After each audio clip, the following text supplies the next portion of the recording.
पत्नी, सुनो जी, अगर आपके बाल इसी रफ्तार से झड़ते रहे तो मैं आपको तलाक दे दूंगी। पति, या अल्लाह, और मैं पागल इनको बचाने की कोशिश कर रहा था। वाइफ, आपको अरेंज मैरिज और लव मैरिज का मतलब पता है? हस्बैंड, हाँ पता है। अरेंज मैरिज, आप जब चल रहे हो तभी अचानक से आपको सांप काट ले, ये अरेंज मैरिज है। और लव मैरिज, आप सांप खोजते हैं और उसके सामने नाच नाच कर कहते हैं लेग काट ले, लेग काट ले। मजिस्ट्रेट मुजरिम से, तुम्हारा वकील कहाँ है? मुजरिम, जनाब मैं बहुत गरीब हूँ, मैं वकील नहीं कर सकता। मजिस्ट्रेट, देखो बाहर जाकर बहुत से ऐसे वकील हैं जो 100 रुपये में पेश हो जाते हैं। मुजरिम बाहर गया, कुछ ही देर में वापस आ गया और बोला, जनाब बाहर वाले वकील कहते हैं कि 100 रुपये में पेश होने वाले सब वकील मजिस्ट्रेट बन गए। राजेश, पंडित जी मेरी शादी क्यों नहीं हो पा रही है?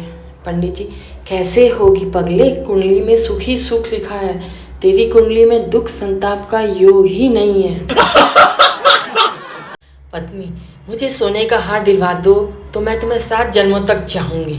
पति, हार के साथ कंगन भी दिलवा दूंगा, लेकिन बात इसी जन्मों तक रहने दो। रिश्तेदार, तुम्हारी बहू कैसी है? सासू माँ, बहुत मेहनती है, दिन रात लगी रहती है, कैंडी क्रश के 211 लेवल पर पहुंच चुकी है, फेसबुक पर 5000 फ्रेंड है और 10,000 फॉलोवर हैं, 70 ग्रुप की एडमिन है और 15 पेज चला रही है। सोच रही हूँ बादाम देना शुरू कर दूँ और भी तरक्की होगी।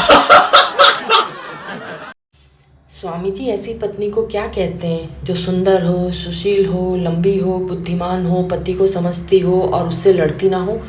स्वामी जी, मन का बहम कहते हैं बेटा, मन का बहम। कुछ लोग धन के नाम पे लड़ते हैं, कुछ धर्म के नाम पर और कुछ जाति के नाम पर। बस पति पत्नी ही है जो निस्वार्थ भाव से बेवजह लड़ते हैं। शादी में सबसे बड़ा धोखा तब होता है जब गाय के गुण बताकर दूल्हे को शेरनी थमा दी जाती है।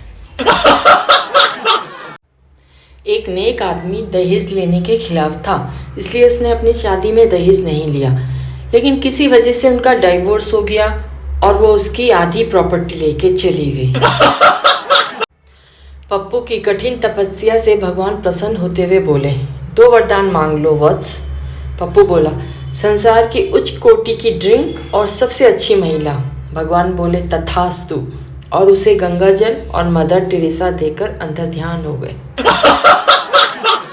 हे भगवान, नोटबंदी देखा, नेटबंदी देखा, घरबंदी देखा, बस आखिरी ख्वाहिश है खुद की बंदी देख लूं तो जीवन सार्थक हो जाए।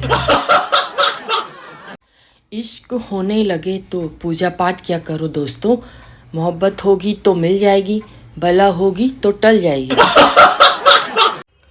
कभी रोटी सब्जी में कभी मत निकालना ये दोस्त, एक बीवी घंटों व्हाट्सएप और फेसबुक छोड़कर तुम्हारे लिए खाना बनाती है। सभी कुंवारे दोस्तों से कहना चाहती हूँ, घर में बैठ के इतना घर का काम भी मत करो कि माँ बहू लाने की उम्मीद ही छोड़ दे। हेलमेट और पत्नी के स्वभाव एक जैसे हैं, सर पे चढ़ा कर रखोगे तो जान बची रहेगी।